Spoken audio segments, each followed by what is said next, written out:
Habari gani mpenzi msikilizaji wa Msiza TV, karibu kwenye matangazo ya leo jioni tarehe 18 mwezi wa 6 mwaka 2026, na natumaini wewe ni mzima wa afya, na kama wewe ni mgeni, na kitu cha kwanza nakuomba bonyeza alama ya kengele hapo ya subscribe ili uendelee kupata taarifa kila itwako leo.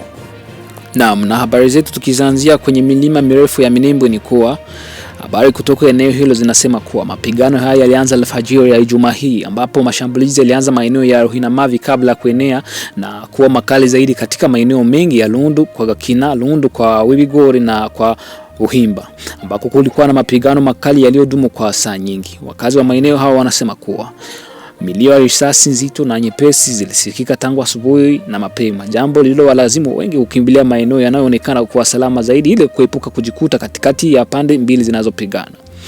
Kwa mujibu wa taarifa mbalimbali zinazoendelea na zilizofikia hapa Msiza TV, nasema kuwa mapigano yalizidi kuwa makali wakati wa mchana na alasiri, ambapo MRDP Twigano, kundi linalodai kupigania usalama na haki za Banyamulenge, lilitangaza kuwa limefanikiwa kulisukuma nyuma muungano wa FARDC na washirika wake baada ya mapigano makali yaliyofanyika katika maeneo hayo.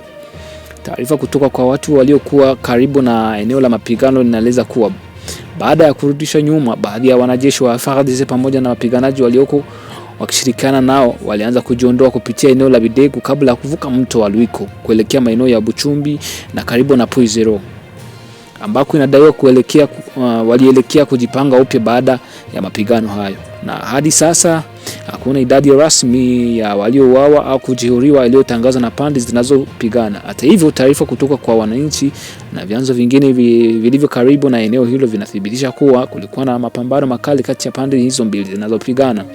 Katika saa za jioni za Ijumaa hii, baadhi ya wakazi walieleza kuwa milio ya risasi ilikuwa imepungua ikilinganishwa na hali ya asubuhi na mchana.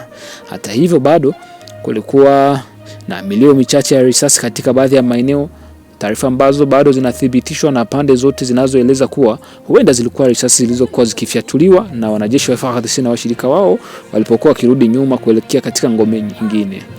Wakati wa taarifa hii ikiandikwa, ilionekana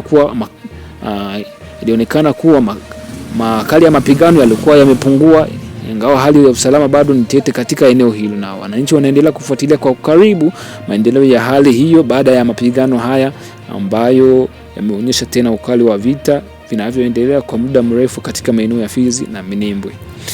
Msiza hiyo naendelea kufuatilia maendeleo ya mapigano hayo na athari zake kwa wananchi, na itaendelea kutupatia taarifa za kuaminika kadri zinavyoendelea kupatikana.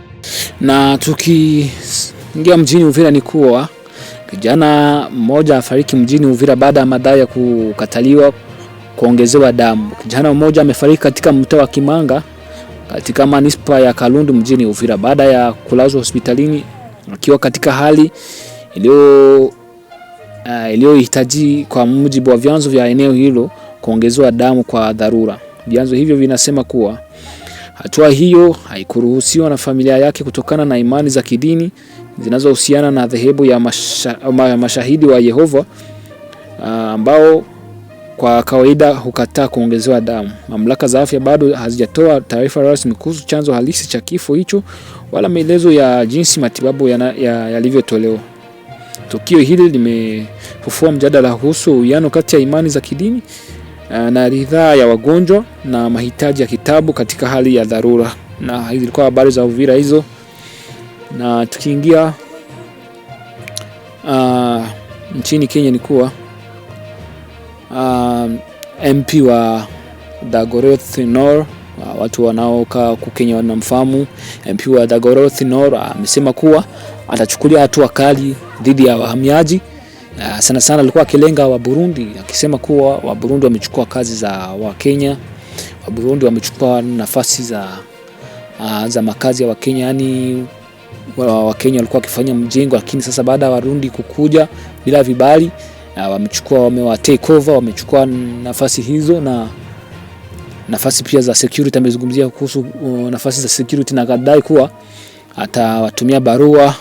atawaandikia barua ya kuwaomba warudi makwao au ya kuwaomba kuacha makadhi warudi makwao, na isiposhindikana au serikali ikishindwa kuchukua hatua dhidi ya wa Burundi, kumaanisha tu alikuwa akiongelea Burundi, lakini kumaanisha mtu kila anayejiita mhamiaji atachukua tu hatua. Tunakaa ndani ya nchi ya Kenya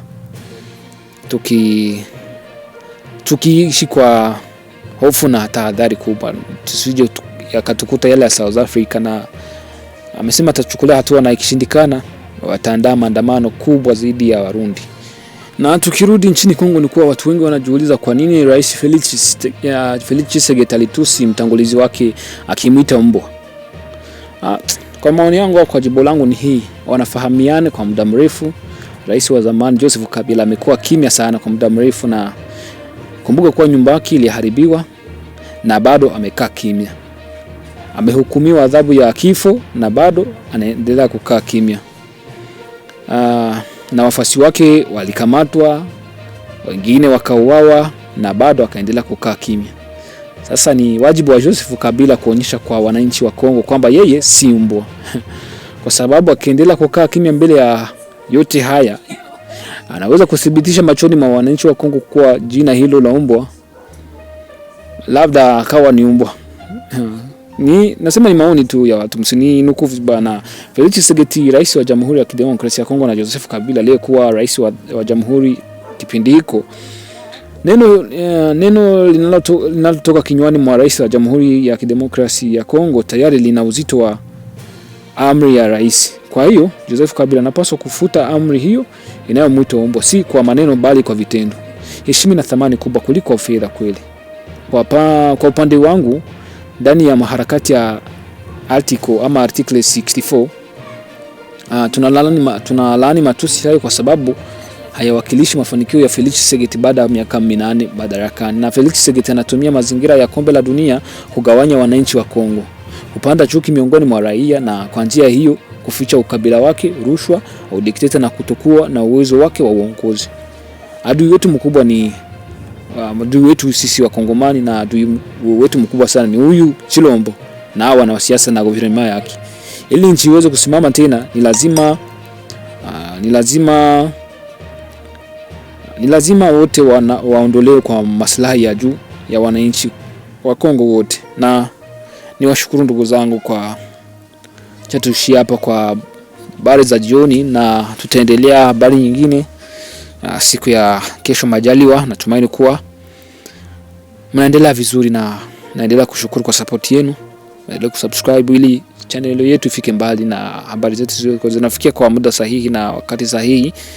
Bati habari tofauti, na mkini ikipendezwa pia mkomo na kwenye comment mnatoa maoni yenu, sijui mkitaka tuendelee na habari za Mashariki ya Kati huko Iran na Israel, nyendo mtanipa kazi hiyo pia. Nitaendelea kupitia maoni, nitaendelea kufanya hivyo kwa kupitia maoni yenu. Mnaandika chini ya comment, unaniambia nini mnataka.